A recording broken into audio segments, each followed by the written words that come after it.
All right. Hello, everyone, and welcome back to another episode of the 306 Fantasy Football Podcast.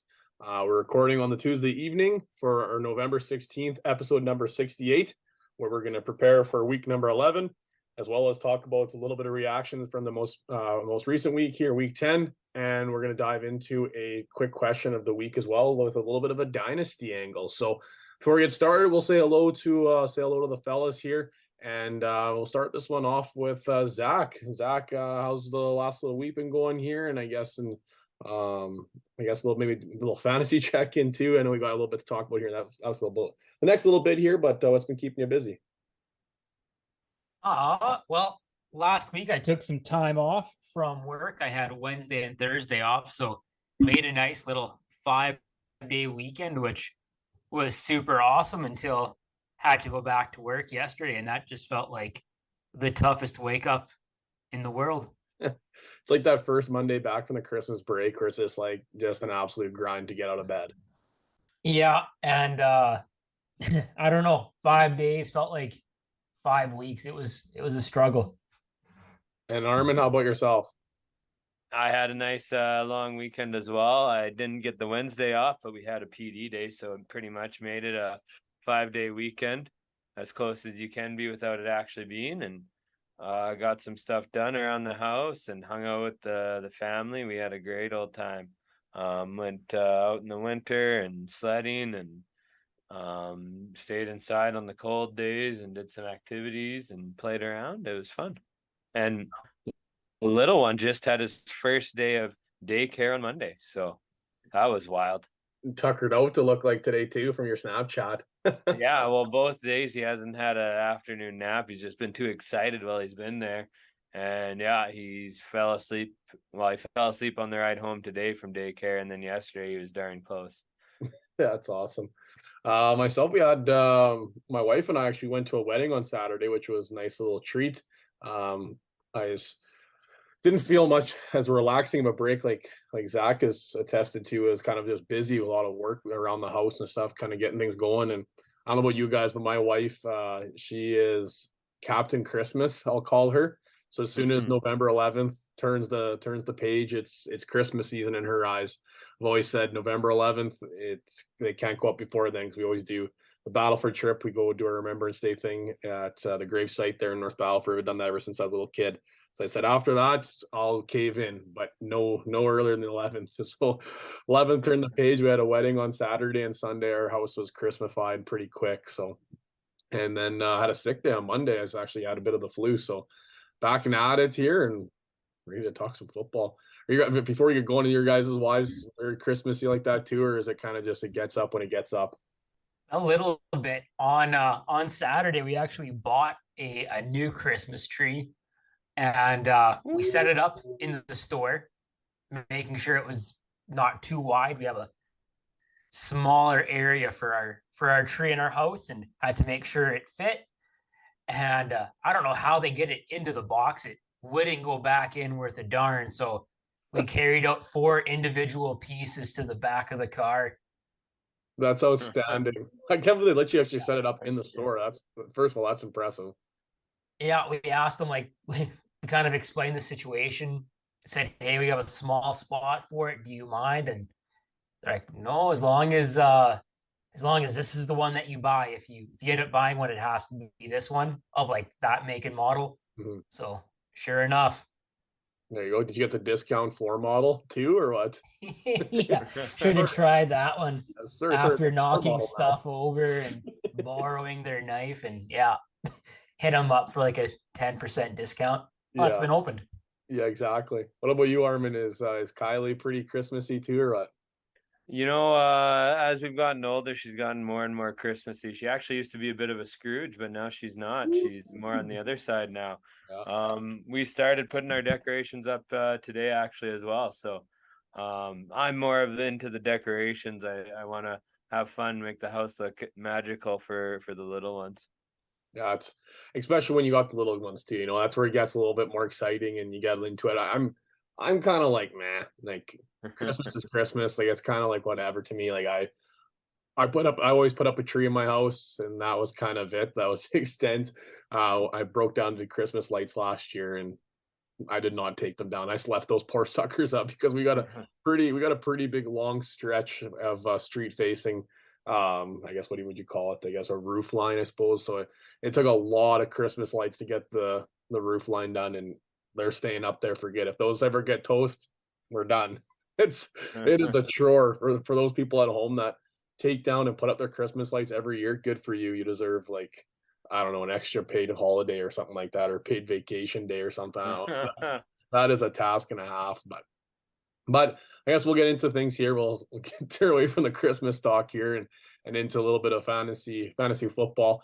We'll talk about the Jefferson catch maybe a little bit after. I know that's gonna be a hot topic and maybe a little bit of discussion there, but let's talk about bad beats. It seems like we talk about this every once in a while. I know we talk about Arm and I have a real good story. We talk about it all the time about our bad beats back and forth there.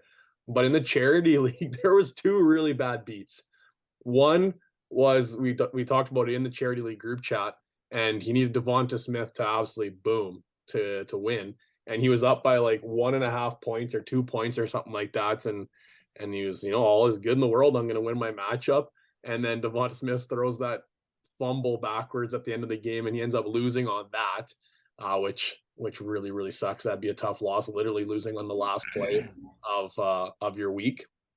But then there was us.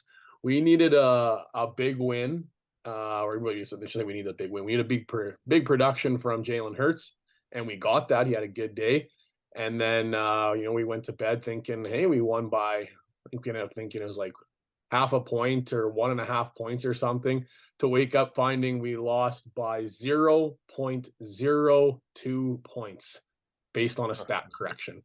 So that's got to be one of the worst losses I've ever experienced. I know I've experienced more roller coaster like losses or the tough losses in fantasy playoffs, but for a regular season loss, this one is one of the more difficult ones to swallow, especially going to bed a winner and waking up a loser. That's pretty unfortunate. But anything you guys have seen? I guess we talked about the one on the pod where the guy found out he actually won his fantasy championship like 2 or 3 months later. And we talked about that on the pod. And if you don't know what we're talking about, we could talk about that maybe during the offseason a little bit more, because that was a wild story. But anything you guys have comparable to this, or a tighter loss, I suppose? No, just our one in the playoffs a few years ago there, Jordan, but I don't think it was quite this tight. It was pretty close to this tight, but that one I was hoping for a stat correction and it didn't happen. So yeah, I'm a little jealous of this guy here. Well, and the stat corrected, it had to be pretty decent, because I think we were up by like 1 or not quite 1. So it had to be a decent little like stat correction to actually overthrow us. But I didn't look too deep into it. It's regular season. We're probably making the playoffs. It's not going to hurt us too bad, but it is what it is. What about you, Zach? You had anything in the comparison to that? No, nothing like what we experienced. I didn't even realize that we were ahead by that little. I thought we were ahead by a lot more. So makes it all the worse. Oh yeah, it is what it is. Like, you can't change it. But I remember we had the one. I can't remember if it was last year or 2 years ago. They ruled. Was it against you, Zach, maybe, or maybe I just happened to have this discussion with you, but they ruled a fumble, actually or a strip sack. I can't remember how it all worked out, but they ended up giving an extra 2 points to the defense when they probably didn't deserve it. But it was on like the 4th last play of the game. It was 4th down, but so what it actually wasn't a strip sack. It was an incomplete pass, and they just left it as a strip sack, and that's how I lost. I can't remember if it was against you, Zach, or if it was a discussion we had, but I was just like, this is just the worst. This is just the worst.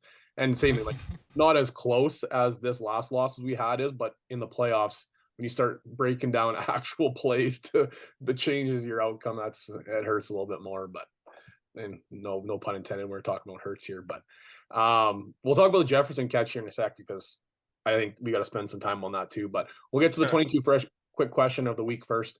And this one, we're going to go a little bit of dynasty. I know this was it may be clear cut and dry, but I thought it was a little fun to discuss this. We're at the halfway point here, a little over halfway point in the season. I just made a big dynasty trade this morning as well too. So it made me think, hey, let's talk a little dynasty. So the question was, if you were in a dynasty startup right now, who would be your 101 pick? And I know I saw on the docket here, Zach and Armin both talked about the picks, whether it be a 2Q league or a 1Q league, because obviously that's going to change your opinion a little bit as well too. So maybe we'll let Zach start this one off here. Zach, what do you got written down? So in a super flex league, I really lean heavily towards the quarterbacks. So in a 2Q league, I would go Josh Allen. I think he offers the best blend of passing attack while still offering that rushing bonus. So I'd go with Josh Allen. But in a regular, in most leagues that are one quarterback, quarterbacks aren't as valuable. So looking at maybe a receiver, possibly a running back. But I think as it is now, as the game is now, you got to go wide receiver. And in my book, the best young wide receiver is Justin Jefferson right now. So he'd be my pick. It's funny. I wrote my docket. I disagree with Zach. Like that's just Zach took the words out of my mouth. So I have a couple other names I'm going to throw into the mix too. But I'll let Armin go first here because Armin actually did write down something a little contrarian and there's an argument to be made here for sure. So I'm curious on Armin. I'm curious on Armin's thought process here. All right. So for Superflex League, I went Geno Smith. Just kidding, guys. Right, caught me off guard there. I was like, wait, no, you didn't. Then I realized, never mind. I was like, no reaction, guys. Like, whoa, okay. It's been a long day here, okay? No, I went with Jalen Hurts, and it's kind of a knee-jerk reaction, plus wanting to be a little bit different than Zach here to give us a bit more content.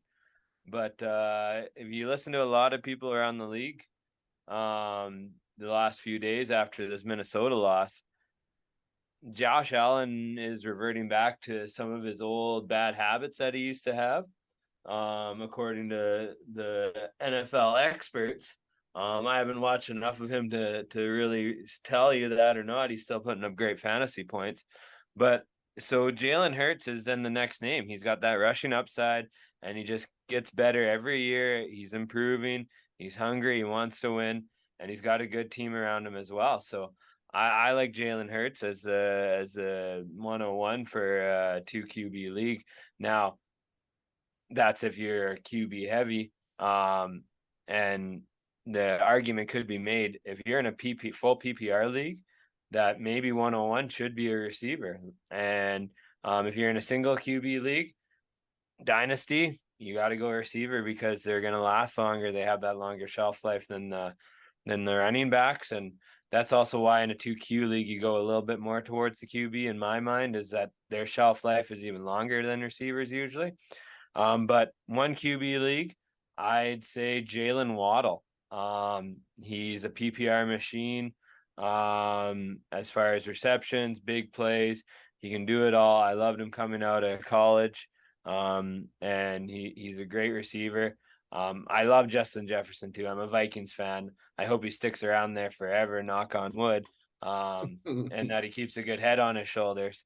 And the only reason I put Waddle down is because you have to be contrarian to one another here. You get a little bit more discussion going, but honestly, I do actually agree with Zach with Justin Jefferson. Yeah, I agree in both aspects with Zach. It's hard not to take the QB1 for the last 2 years and quite possibly 3 years in a row. So I agree in all aspects. I think Josh Allen and Justin Jefferson are the correct answers. Not that, there is a wrong answer, I guess. It all depends on who you like and who you value most. But other names that could be thrown in the mix, obviously, too, is like guys like Jamar Chase. I know like Ceedee Lamb was getting a lot of love going into the season. Not that I think he surpasses the names that have already been thrown out there, but I'm just throwing out, big wide receiver names that have gained a little bit of traction over the last couple of years. Same thing, DK Metcalf before the Russell Wilson trade could have been in the mix there. And then quarterbacks like Patrick Mahomes, I think, is somebody that could definitely be argued. He still has that rushing platform, not to the extent of the other two names that were noted, but he does have, an unbelievable arm, very, very successful. And to my demise, I was on the sell aspect that I thought this receiving game was going to go drastically down to the chagrin of Zach and Armin that argued that the plus of many are going to carry the weight of one, and that's definitely what they've done so far. Not that you can rely specifically on any of those for fantasy options, but the person you can rely for fantasy has been Patrick Mahomes, and that's exactly what you guys argued. And I'll be mad enough to admit I was wrong. So that's somebody that you could definitely look at to be your 101 off the board, because he's going to be around Casey for a long, long time and attached to Andy Reid for the foreseeable future, and with fantasy weapons that just keep getting the job done. So that's somebody you could talk about. I know I'm very big on Herbert. I think the injuries hurt him a little bit. I don't know if I would be willing to say the 101, but I'd be definitely trying to be sneaking him in the 104 category there, hopefully. Get a little bit of a discount on somebody that I think could be categorized as the 101. But I definitely do agree with the names that Armin and Zach put forward. But I think Justin Jefferson, especially coming off this last week, was like, my goodness, this guy is really, really good. Really, really, really good. Sorry, Eagles fans, but Justin Jefferson is very, very good. With that being said, we'll talk about him. I know for a fact we'll talk about him again in the next bit, and that's what we'll bring up the big catch. But first we got to talk a little bit of insiders and headliners. Hey, before you do that, yep. One guy that I want to ask you about, what would Justin Fields have to do by the end of season to be considered maybe as a guy that it wouldn't be outrageous to take as 101? What do you guys think? I think it's a similar story to what Jalen Hurts had to overcome last year. He was getting it done on the ground, but wasn't really showing it in the air. And I think he needs weapons. I know we talked about the lack of weapons in the offense. He's got Claypool now, and hopefully start getting a little bit of a connection there. Kmet starting to come on strong a little bit here in the last couple of weeks. But I think he needs some weapons to help bolster that. I think the O-line needs to step it up a little bit. And then I think he needs to start, showing it through the air that he has the capability and the accuracy to make that next step. Like Lamar had to do it, Jalen Hurts had to do it, and now I think Justin Fields has to do it. Do you agree with that summation, Zach, or anything else you want to add? Or yeah, I think you hit the nail on the head there. If you look at the three quarterbacks that we listed there in Josh Allen, Hurts, and Mahomes, two of them, Allen and Hurts, have two of the top, say, 7 wide receivers in Diggs and Brown. And then they both have a very dynamic complementary piece there in Smith and Davis.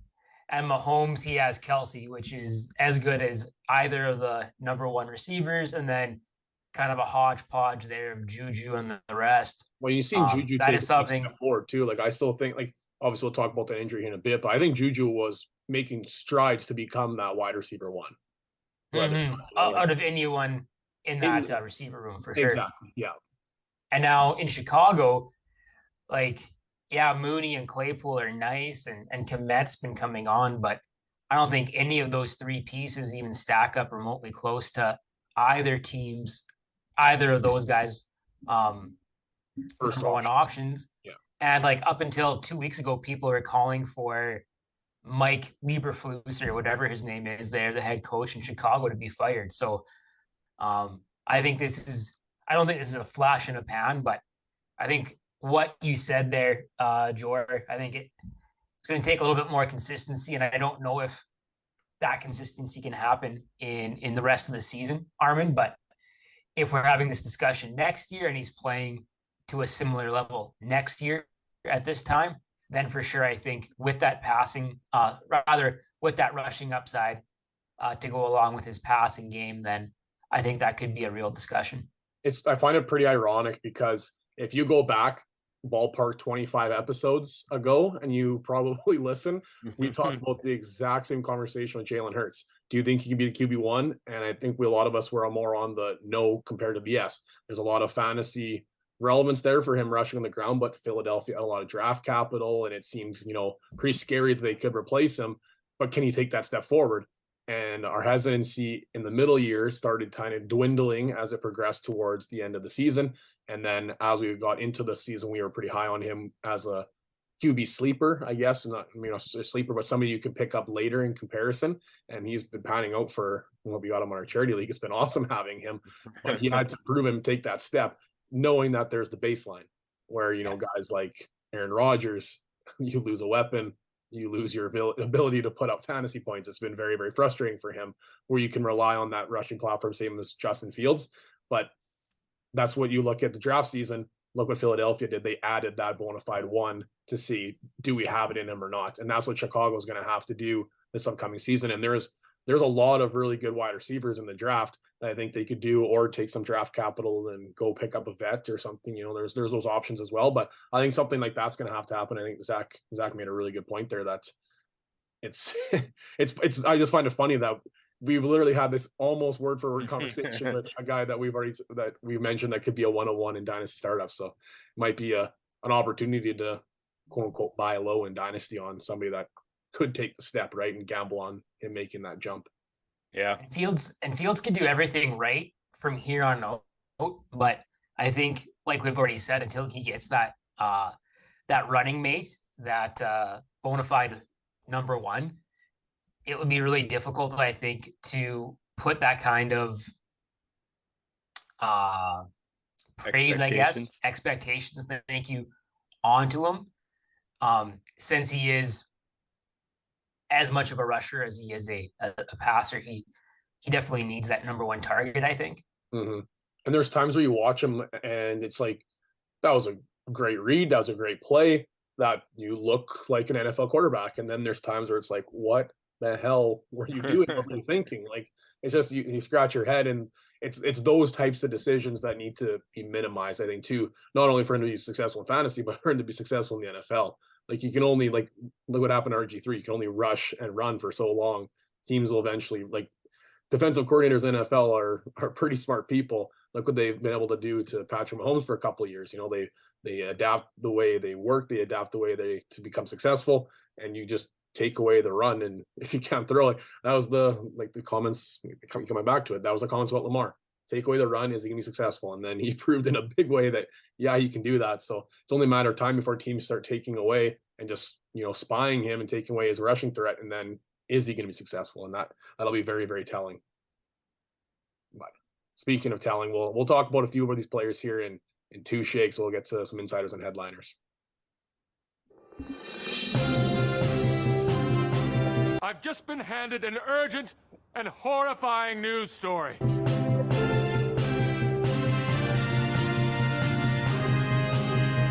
I'm Ron Burgundy. I think we can just call this section like fantasy sucks, or like, I don't know, QB1 loses major target share. Like, I don't know, because it's big names that were really, really important to fantasy and really important to quarterbacks that we've already discussed being successful. We're going to lose them for a foreseeable future, if not the remainder of the season. So we just talked about Jalen Hurts. He loses Dallas Goedert. If you watched the Monday Nighter last night, Goedert goes down, gets stripped after reception, goes down, injures the shoulder.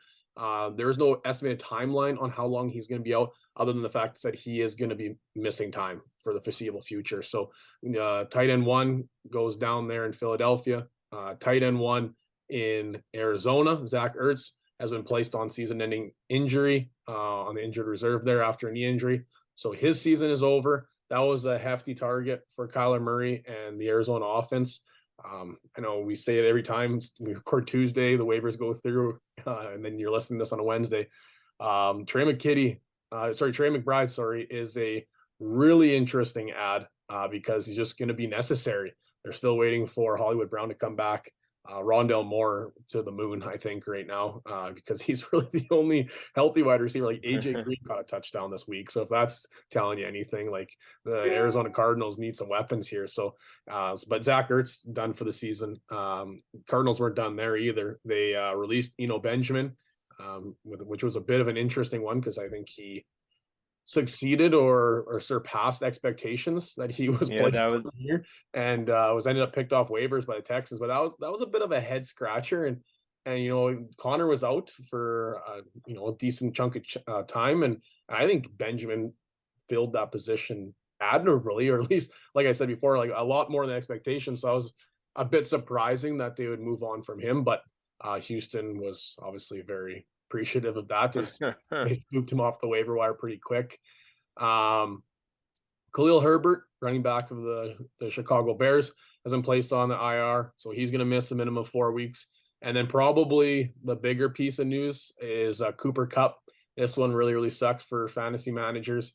I know I talked about that trade that happened in our charity league. This just makes it so much worse now. But he had surgery on a high ankle sprain. They did x-rays. I think a lot of people thought it was going to be broken. Once again, it was very similar to that Mike Williams one where it just looked really, really, really bad. But the x-rays came back negative. But he has been placed on IR following the surgery and is going to miss a minimum of 4 weeks. So that's a tough one, not only for the Rams, whose season is really in jeopardy, 3-6 in a really, really strong division. There is a good chance that they just might miss the playoffs, let alone put out a successful football team, because right now their offense is struggling, and losing Cooper Kupp is not going to help that. A couple other things. Juju Smith knocked out. We talked about him a little bit there, but he got knocked out in that game. Just to do with the new concussion protocol and player safety protocol, the chances of him playing this week are very, very unlikely. So if that was somebody that you were looking to keep playing in your either in your wide receiver or flex position, I'd be looking for other options this week, because the chance of him playing is pretty unlikely. And then just continue monitoring the Stafford and Murray, because those are both quarterbacks that did not play this week. But I'm going to ask the question here, and maybe we'll go to Zach about this one. The Cooper Kupp news. Is this something where maybe there's going to be a little bit of added value to the other players? Like we can skip past Robinson maybe, because it's just Allen Robinson is enigma. He's very frustrating. But, there's guys like the running backs where they haven't been successful so far and they've struggled early on. But, maybe that means that they might have to step up to the plate. Maybe guys like Van Jefferson coming off the IR, who was, pretty reliable at the end of the season last year. So far, it's been kind of inconsistent coming off the injury. Tyler Higbee, or is it something where it's just like, it's been bad, this makes it worse, I'm trying to get out?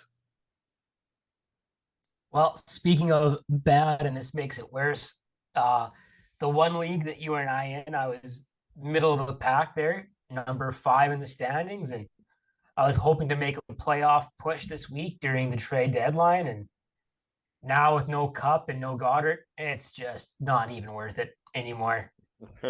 That team had so much promise. It had Swift, Kupp, Goedert, and Chase, and now it's just penniless. Yeah, it's embarrassing. Is that the same one you gave me an absolute licking in this week? No, that one was in Armin's league. This was in the Misfits. Yeah, I was gonna say, because in Armin's league you gave me an absolute beatdown, but I don't remember seeing Kupp on that one. But yeah, that one I caught a licking on that one. I'll tell you that for sure. But to answer your question there, I think if they have any hope in making a playoff push, at which point in this time it's not looking great for them, I wouldn't expect their ground game to change up that much or to make up the difference. I would look for it to be the passers, whether it's Higbee, Jefferson. Honestly, it would be like super poetic if Allen Robinson was like a fantasy darling the last 6 weeks here and just stole the show. The truthers would be trolling Twitter like nobody's business. Yeah. But what if this happened? What if the longtime flirtation between the Rams and OBJ finally just all comes together, where now it's mid to late November, and he's finally healthy again, and the Rams are in a serious need for a receiver that could step in tomorrow and know the playbook, know the offense. What if that happens? It makes a lot more sense. Like, I think he just came out saying that this is pre-Kupp news I read on Twitter this morning. He decided that it's going to be either Dallas or the Giants. That's the 2 teams he's kind of leaning towards. But now that it makes a lot more sense that there's a lot of need in somebody that, like you said, understands the playbook and that has a bit of rapport with Matthew Stafford already. You saw him produce in a big way down the stretch last year, and obviously in the Super Bowl before he went down. So it makes a lot of sense now. Before it was kind of, a head scratcher, but now there's definitely a need there. So, and I would love it. I would love it as a OBJ owner in Dynasty. Plug him in there. Let's just let him ride. Let's let him ride, and I'll soak it up. So let's just talk that one to existence, Zach, because I honestly kind of oversaw that as an oversight, and now I'm just cheering for it. So well done. I'll take that to the bank. Before we move on from insiders and headliners here, Armand, I know we've talked about the tight end landscape and how it's pretty vast and frustrating here. Like, what do you think would be worse? And I take this one with a grain of salt because I know you traded Goedert, but having Dallas Goedert and now losing him for the foreseeable future, or having a healthy Kyle Pitts right now, which side of the coin would you rather be on? Well, the injured Dallas Goedert, because at least you can't start him. You know what it is there, right? Whereas Kyle Pitts, it's, do you start him, do you not? It's a tough decision to make, and to bench him for another tight end that isn't the talent that he is and doesn't have the ceiling he has is really tough to do. So having the injured player is a little bit nicer in the fact that it's just like, oh yeah, I'm not playing him because I can't. So that's the right answer. 100%. 100%.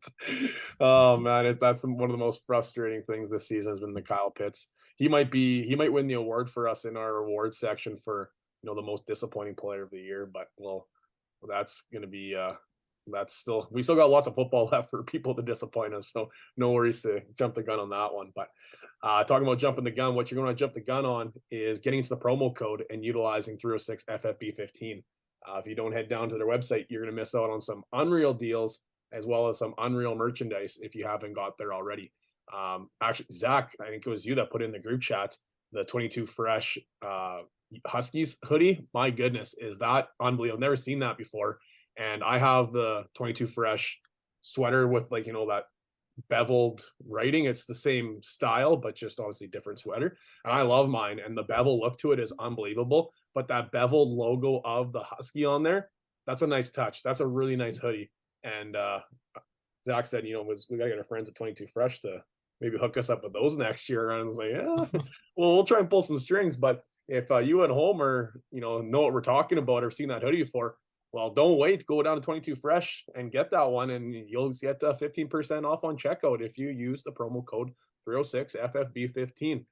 That checkout code, it's a nice promo code that for you at home that listen to us, well, you get a benefit from our partnership with 22 Fresh as well too. So making sure that you're going to use that code and save some money. And obviously we want to thank 22 Fresh for being our major sponsor of the year and helping out our listeners at home for their dedication to the podcast. So thank you very much, 22 Fresh, and thank you very much to you at home, the listeners. So continuing on our merry way here, we're going to get into our weekly recap. Okay, so weekly recap, we'll start it off with the studs and duds of week 10. And I'm going to start this one off. Actually, you know what? I'm going to let Armin go first and maybe talk about the saga of what he had to go through to claim Justin Jefferson this week. All right. So, came into the docket and Zach already had Justin Jefferson written down. And, I had to say something because I'm a Vikings fan. And after that catch, oh my God, I needed to talk about Justin Jefferson. I couldn't let anyone else. Had to explain to Zach. For those of you at home here that know how this works, our rules are you throw it in the group chat, claiming your whatever stud start of the week, whatever it is, or you put in the docket, and that's how you claim your guys. And to be honest, Armin did zero of these things. So Zach, just in the goodness of his heart, gave in. I don't know if that's the reason or not, but for those at home, so now at least the whole. Maybe there's a side deal in the back, like you threw in an extra 5th round pick in this upcoming draft. I don't know, but something had to happen under the table. No, I did my best to guilt him, and I did text Jordan, and yes, that's not the rules, but it was just I was watching the game, so excited, and I didn't want to close it on my phone because with little kids, I don't get to watch the games on the TV all the time, so I have to watch it on my phone. So didn't want to close it on the phone. So I had a text with Jordan that popped up and hit reply and said I dibs Jefferson, but I forgot to put it in the group chat once the game was done. So that is bad on me. But thank you, Zach, for being such a good dude about it, because that's my guy right there. That is my guy. He wanted that game so badly. Like, I don't even care like how good the fantasy numbers were that game, because he played out. He like came and he wanted that win. He was the guy who wanted that win. He dominated. You could tell it. Like, it was tough catches. He wasn't burning them. He was just working like a dog to make it happen. And that catch, holy, like mossing him and OBJ at the same time, like Justin Jefferson just became an adjective, okay? His name is an adjective now forever in the NFL. He is an adjective. And that is, you've reached legend status at that. And he's only in his third year. So I'm excited for what he can do moving forward. But my God, that was a sick game to watch, and I loved it. Oh, Justin Jefferson, 30.3 fan. One of our group chats started going off, and they were like, is he have a Hall of Fame career already? And I was like, not far off. Like, legitimately, if he retired tomorrow, like I don't think he can be a Hall of Famer after 3 seasons, but like his resume is already better than like some of the resumes of people that go on to be Hall of Famers. Like, it's incredible. He is so good. And that catch, we talked about in the charity league group chat a little bit. That catch versus OBJ's catch, which one is the best catch in the NFL history? I think this catch. I honestly think Justin Jefferson catch was the best catch in the NFL, period.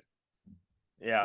That was literally, it was an interception. The player intercepted the ball. He goes out with one hand, and with one hand rips the ball out of the player's hands. Like, he was getting mossed. Jefferson was getting mossed.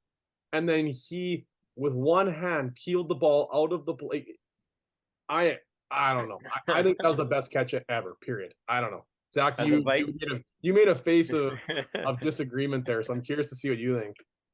Yeah, I think homegirl Shania said it best. That don't impress me much. Oh, come on. When you have the DB and his two hands helping you one hand catch, that's like playing catch with Griffin. All right.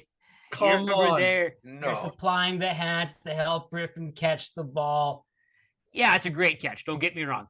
But to say that it's better than OBJ, where he used his own one hand and not the DB's two, get out of here. I don't know. Forget about it. I don't know. Using the DB's hands. Come on. Look at the video. Pull it out of his hands. Okay. The DB's holding the ball. Yes. So here's where I can accept the fact that you disagree. That ball was going to ricochet off his fingertips to the 12-yard line. Here's what I have to say. I can respect that you think OBJ's catch is better. I can respect that. I can't respect the fact that you're saying that was just an okay catch. That is like playing catch with Griffin. Like, that was arguably top 3 catches NFL history, period. No, don't put words in my mouth. I didn't say Griffin wasn't a great athlete. Didn't say Griffin couldn't catch. All right. Also didn't say it was an okay catch. It was a really good catch. But to say that it was better than OBJ, who did it all by himself, that is asinine. That is foolish. One hand, as he's falling down, ripping it out of 2 hands of a grown man athlete is incredibly impressive. Yeah, you're right. But if in the context of the moment. And on fourth down. 4th down and like 13, I think it was. So would it have been a better catch, or rather would it have been a lesser catch if it wasn't in the moment? Would have been less clutch. Take the moment out of it. And right now we're talking about, did the DB help him catch it? Yes or no? I don't think so. No. Oh my goodness. If it wasn't for that DB, his hand is on the ball, and then as his hand's on the ball, the DB's 2 hands go around the ball, and then he has to rip it out of the 2 hands of that DB. This one might be a agree to disagree, because if we don't agree to disagree, whoever's still listening is going to keep hearing us yell. We haven't turned it off. I'll do, I'll put on a poll on Instagram. I'll put a poll Yeah. on Instagram and we'll find out what people think. I honestly think Armin and I might be in the minority here based on the conversation that happened in our charity league. But I'm curious. I'm going to put a poll out there. We'll find out what the people think here, Zach. We'll settle it there and we'll leave it up to the people. I just have an eclectic soul, and you can't beat 2012 Odell Beckham. Okay. That's. Yeah. But this is 2022 Justin Jefferson. Like, so is Jefferson and the DB Lewis. Here, we can't throw shade at the DB Lewis. He gets at least a third of the credit here. If you can get half tackles on defense, he can get a third of a catch. Okay, we're moving on.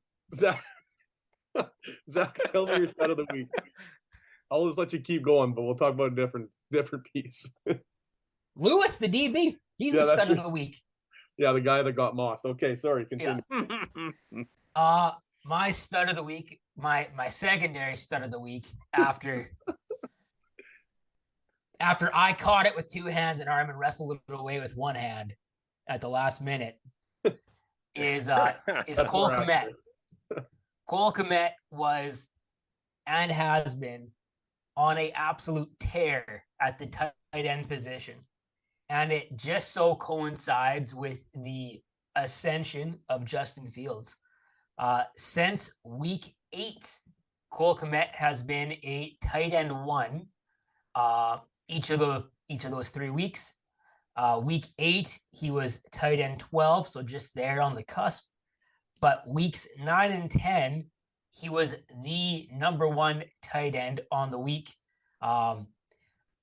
Over those 3 weeks, he has had 5 touchdown receptions, so he is certainly been touchdown dependent. But right now, it's looking like he is becoming Justin Fields' for sure number 1 red zone target, if not number 1 target overall. Yeah, he went from droppable the first couple of weeks. He went from tight end, late pick darling, to droppable, to unplayable, to all of a sudden come full circle and might possibly be, the late stretch league winner that we were talking about last week.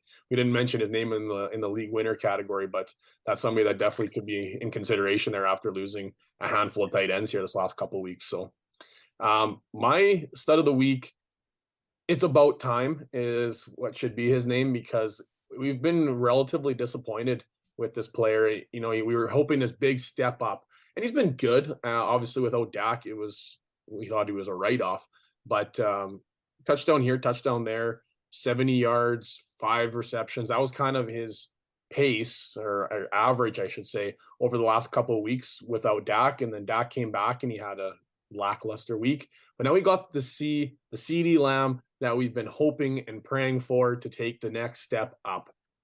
And Ceedee Lamb had a great week, 15 targets, which is just sublime. You love to see those wide receiver ones get peppered with targets. It creates success. 11 catches, almost 15 targets, 150 yards, and 2 touchdowns for 32.5 points. This is what we've been waiting for Ceedee Lamb for, I'm going to say, the last 2 seasons, for this big breakout.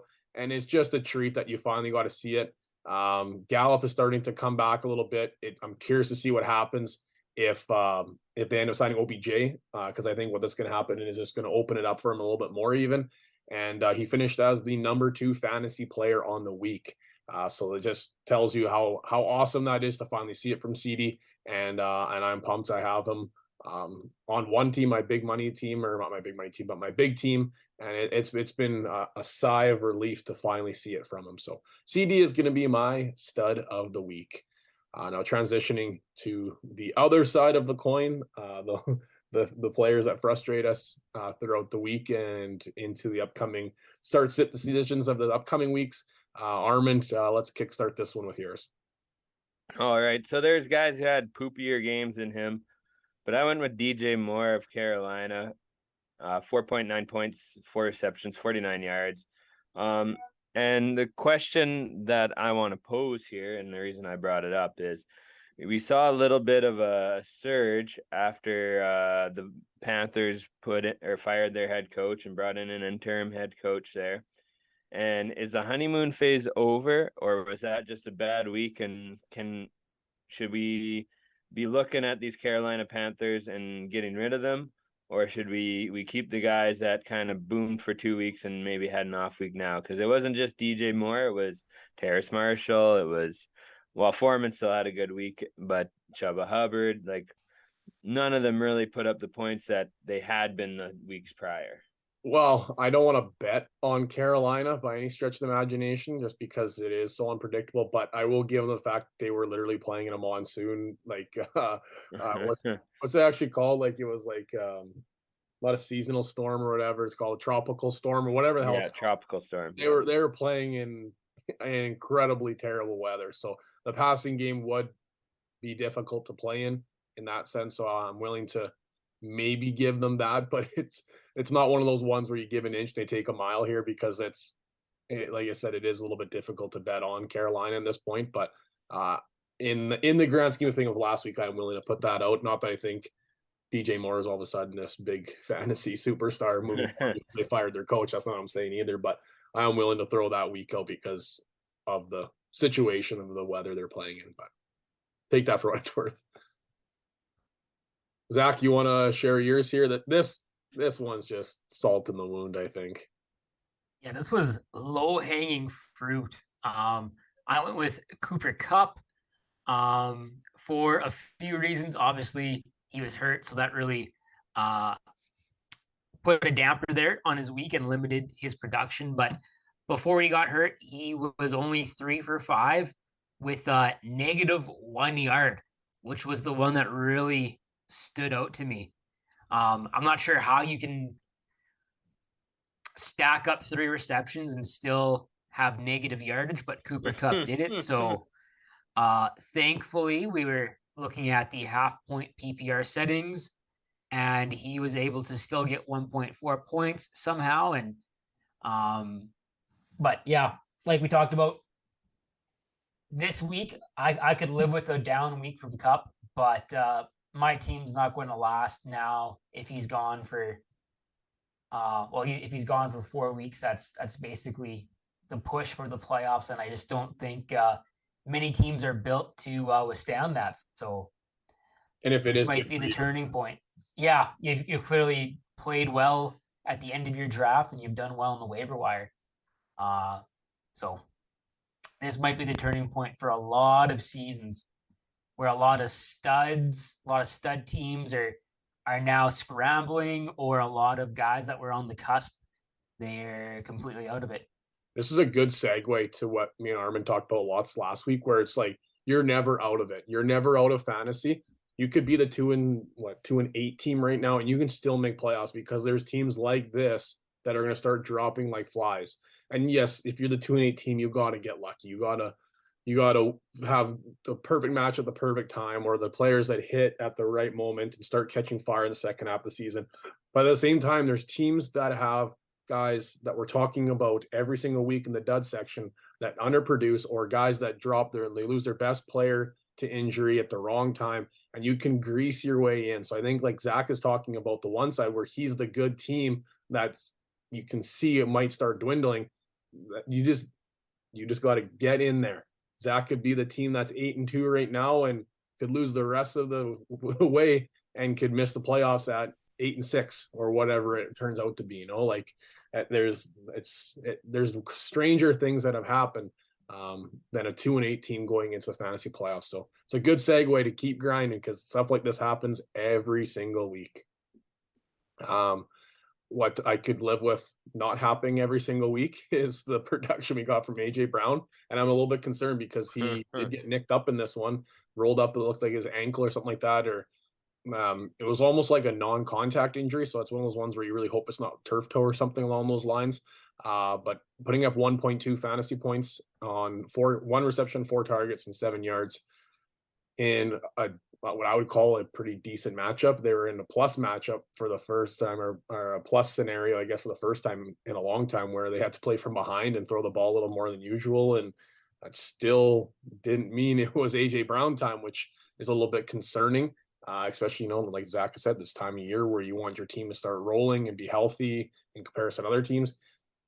AJ Brown going on an injury is not what you would need to bolster a championship roster. So hopefully he is healthy. There hasn't been a lot of reports that come out yet, but you saw him hobbling around the sideline a little bit too. So I don't know if they were being precautionary or something actually happened, or if it was just a stinker of a week. I just don't know the answer to that. I got to dive into a little bit more deeper. But regardless, if you had AJ Brown and you needed 2 points on your Monday nighter to win, you didn't get it. So that sucks, and that's a bad beat, and those things happen. But anything else to comment here, fellas, before we move into the weekly preview?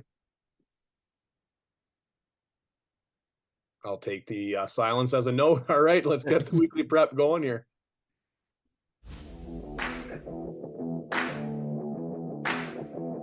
"24 hours after the game, you got to move on." Right now, we're preparing for Cincinnati.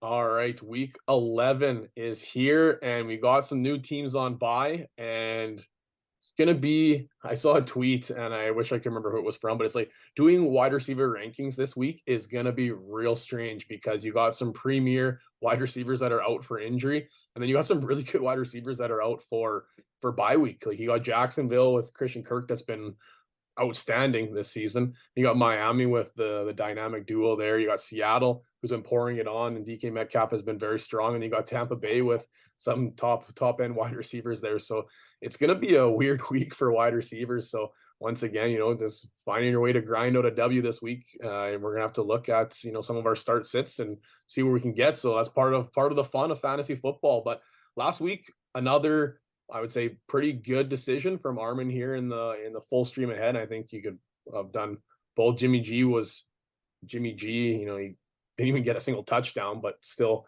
was decent throughout his yardages. So hopefully you leaned more one direction than the other. But and then a couple other ones, like I know the Renfro one worked out real well for Armin because he ended up on the IR. So that was a real good call to not put him in your starting lineup.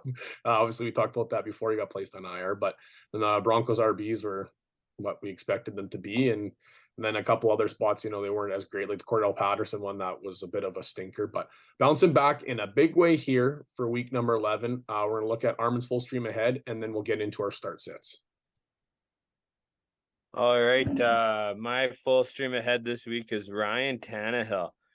He actually was QB8 on the week last week, although it doesn't seem like he would have been. It was a very quiet QB8 week, and he is available in like the high 80% of leagues in Yahoo and about 80% in sleeper leagues. So he is widely available for you to take off the waiver wire and plug him in if you're having a bye week problem this week.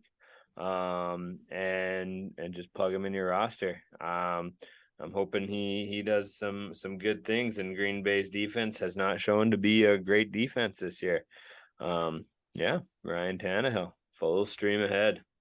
I kind of like it, and you get to know what you're dealing with after the Thursday nighter. So I kind of like it. I think that's a good one. Zach, you want to start off our start sits with your start of the week? Yeah. So I believe I dubbed him a start a few weeks ago, but going back to the well of DeAndre Carter, wide receiver for the Chargers. Over the past 2 games, he's had 9 receptions on 10 targets for 117 yards and 1 touchdown, which at face value isn't exactly electric there, but hopefully he'll bolt up and continue to produce. The game script, though, against the Chiefs this week may dictate a heavy passing attack, and the Chiefs as a defense have surrendered 30 or more points in 5 of the last 6 games. And then looking at the stable of weapons around Carter, the likes of Williams and Everett and Allen are all banged up. Everett is day-to-day, while the other 2 receivers likely won't play at all. So this game is looking like it could be another game for Carter to get a big play and a touchdown. Should I just jump in here in front of Armin and say I repeat once again what Zach had to say for my start? Same game, same offense, just different wide receiver. So it's kind of funny that we both picked the same one, but I'm going Josh Palmer in the same game, same wide receiver, and in this similar argument to what Zach has to say. Points are going to get put up, and if Chargers are going to compete in this one, they're going to have to throw the ball to somebody other than their running backs. And I know it's a little sketchy because these are names that you probably wouldn't throw in your starting lineups, but we talked about the teams that are on bye week and the wide receivers that are out. There's going to be a lot of teams that are going to be scrambling to try and find viable assets. And I think both of these guys are really, really strong plays in this one. If you have them on your roster or you picked them up off the waivers here as we're literally talking about this right now, then I think these guys should be straight into your lineup unless you somehow avoided injuries and bye week hell. And even still, it's still a strong play even compared to some of these big name wide receivers. So I'll just give the up arrow to what Zach had to say with a full support. I am for sure starting Carter in one league, and there's a better than good chance it might be two. I have Palmer in 2 starting lineups already as well too. So the one my team stinks, so like Palmer is like it's about as good as it gets in a rebuild. But the other one, like it's in a competitive roster, and Palmer is going into a competitive roster too. So I'm completely with you on that, Zach. Armin, you want to share yours here? It's different game, different, not a wide receiver, so you're a little bit different from us here, which is good spreading the wealth. So let's hear what you got to say. Yeah, I'm just look at me today, providing the variety on on our quick question, and now this. I went with Brian Robinson, running back for Washington versus Houston. They showed some toughness this last week on Monday night against Philly, and Houston is not a good team. So hopefully Washington is actually in a positive game script for once, and they can just pound the ball with Robinson even more than they have been already. And this should be a great game for the backfield in Washington. And, they like to run the ball anyway, so let them buck in this game. They ran the ball very, very well in that Monday nighter against like a good defense and a very good front seven. So that was like kind of one of those ones where it's like, am I watching the same team?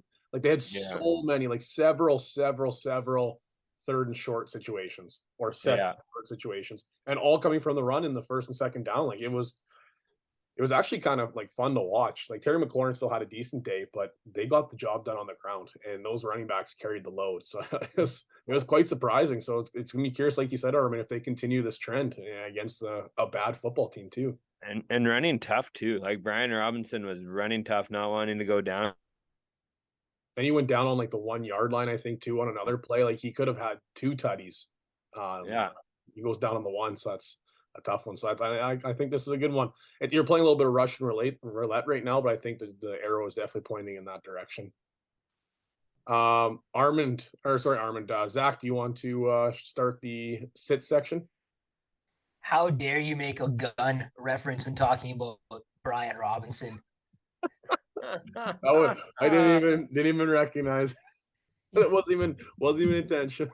So I can't even really shot yourself in the foot there. Yeah, I'll just sit on my arse here while I just drop that comment. So this week you just call it the DeAndre section for me. Starting DeAndre Carter, and I am sitting DeAndre Swift. Not like you've likely been starting Swift the past couple of weeks, but if you have, you've been really playing it pretty loose and free there. This week he hardly saw the field, but he was able to put up a touchdown, which did salvage his day to some degree. But since week 1, when he had 15 rushing attempts and 3 receptions, he hasn't had more than 10 touches in a single game. He's missed 3 of them with injury, but it's been really, really dicey. And outside of those first 2 weeks, his best finish was running back 26. And I know if you have Swift in redraft, you invested in him quite early, more likely than not. But until Detroit shows that they're willing to commit to him over Williams, I just don't have it in me to start him. Yeah, he got a touchdown and got 7.7 points. Like it's tough sledding. And yeah, I'll be the first to admit I was one of the ones that was heavily on the Swift line.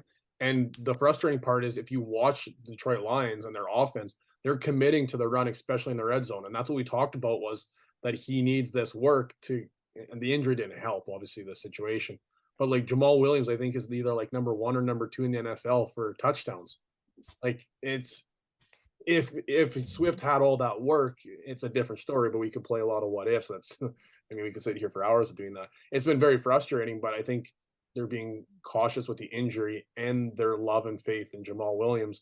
A combination of those two things, and obviously the negative game scripts just is making Swift almost, like you said, unplayable. It's if you take the name out of the situation and look at just the general situation the players in and the statistics, you would never play him. Like if this was, we're talking about, say like Rashad Penny when he was healthy, or we're talking about my goodness, from Washington, we've been talking about lots all the time. I think he's put him on the trade bait, Zach.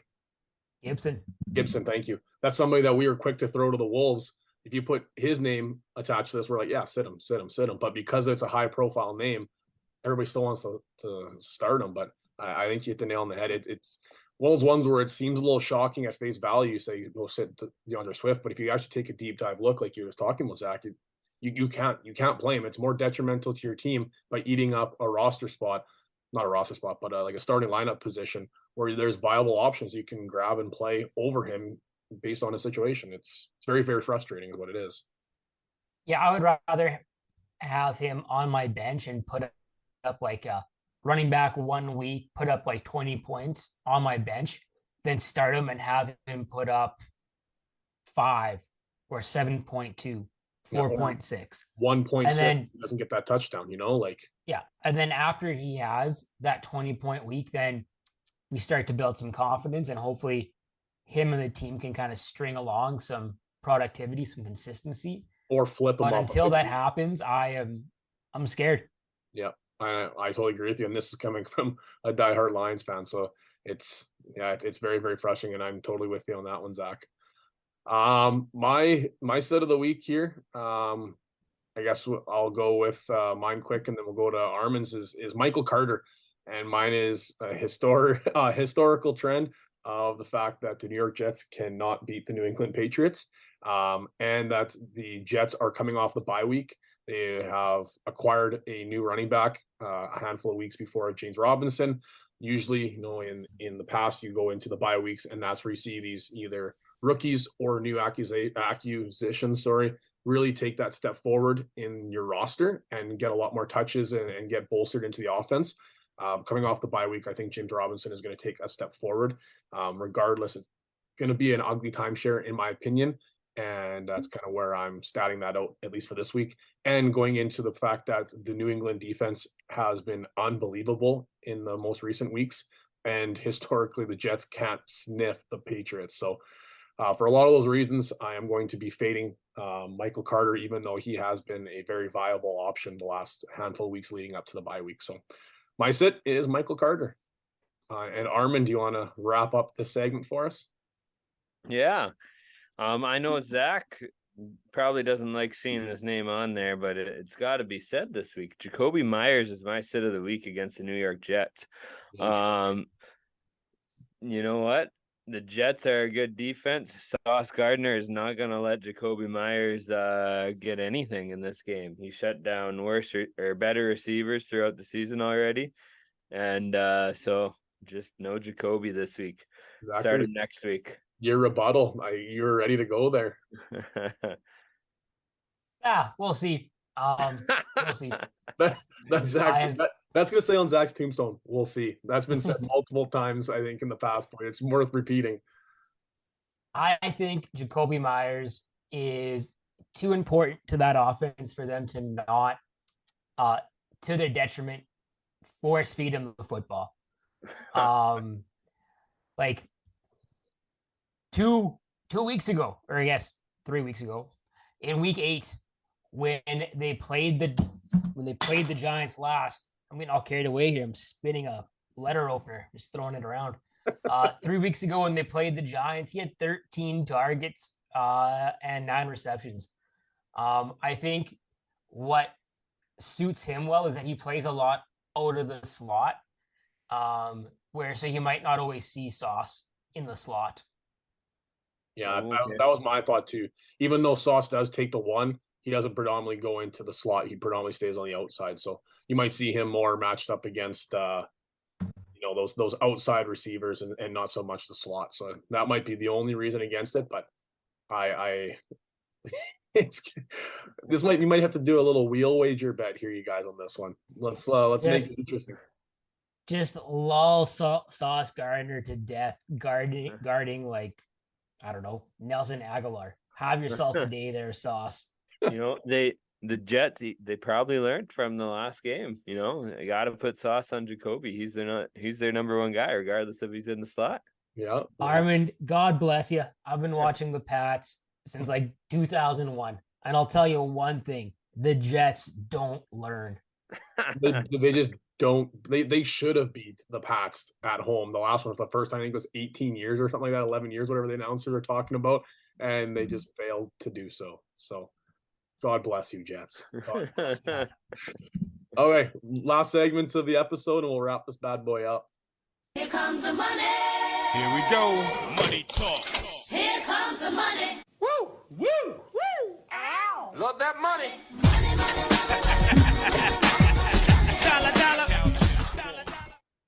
So Wellsy's Wagers here sent them in for me on the Tuesday evening to talk about. Came out hot on the Thursday nighter, and I thought some of them were a bit spicy, and he hit them and almost hit them all actually. So I went 2 for 1 on Thursday, very very close to hitting all 3. And then on the Sunday, only 1 for 3, but the one was the spicy one, and that was the Vikings upset, and it had substantially plus money on that one.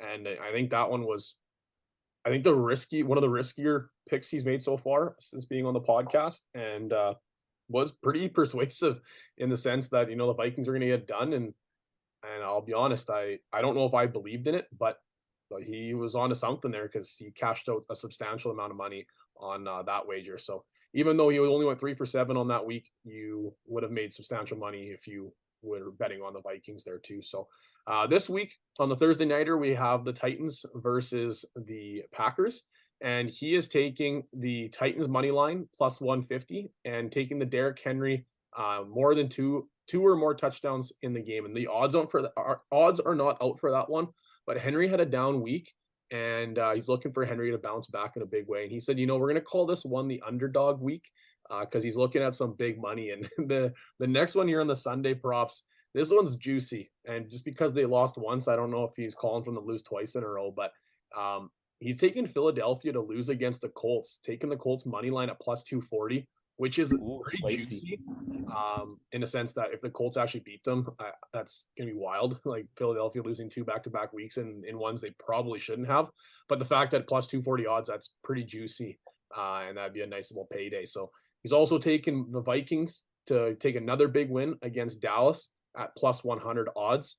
So for some reason, the money line is in the favor of Dallas and plus 100 for the Vikings. That's a nice little payday in a sense too, where the Vikings can just keep the ball rolling.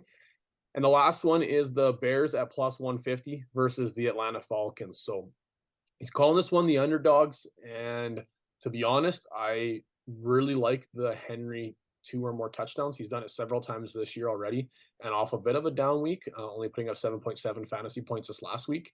And against the Green Bay defense, that is really, really poor against running backs. I got a good feeling on that one. So if you have Henry in your starting roster, good for you. Hopefully that's going to the trend is going to continue and you're going to cash out. But hopefully if you put a little bit of money down on that one too, that it pays you out in a big way, because those 2 or more touchdowns, those always have massive odds, usually around plus 500, plus 600, depending on who the players. It could be even plus 1,000. Like it could be quite large. So I'm going to guess that one's probably going to sit around plus 450. But if you can cash that one in, that's a nice little payday for you. So that's Wellsy's Wagers. I wonder what would have been the reward for a Christian Watson 2 TD, because 3-2. Yeah. It would have been substantial. I can go back. I'll be able to find that. Not off the top of my head right here. I'll have to do a little bit of digging, but it would have been substantial. Like it would have been very, very large. So good for you if you hit that. That's impressive. I wish. It's borderline irresponsible to be honest. But they after that big week, they finally dropped Amari Rodgers. So if you've been holding on to him for the hopes of what Amari Rodgers could have been, his hopes are nothing. I think he fumbled 4 different punt returns so far in his very short stint career. So move on, just like the Packers did, because it's stinky. But anything else to add here, fellas, before we wrap this one up? I think my favorite stat on Amari Rodgers that I saw this weekend was, I believe it was 7 career receptions to go along with 7 career fumbles. 50-50. Just keeping it balanced, Yeah. Yeah, that's not going to land you a second team either. It's Packers burning draft picks on what they thought was going to be the savior. Not so much, but at least Watson stepped up, so hopefully there's still faith in that one. And he looked good. He's had a really shaky start, but he came out swinging this last week. My goodness, surprised he wasn't in one of our studs, but I guess it's just the way cookies crumble this past week. But regardless, that'll do it here for us on episode number 68. Hopefully, good luck everybody in week number 11. We're getting down to the stretch here. Not many weeks left before we start getting into the fantasy playoffs. So good luck in these matchups. I know we're starting to count down the weeks, and we're counting down what we got to do to make the playoffs here. So some people got to win out. Some people need to get a couple W's here. So hopefully you can get what you need. Regardless, thank you very much for listening to episode number 68 on behalf of myself, Armin, Zach, Lucas, and the 22 Fresh group for our major sponsorship. Thank you for listening. Take care, everybody, and let's talk soon.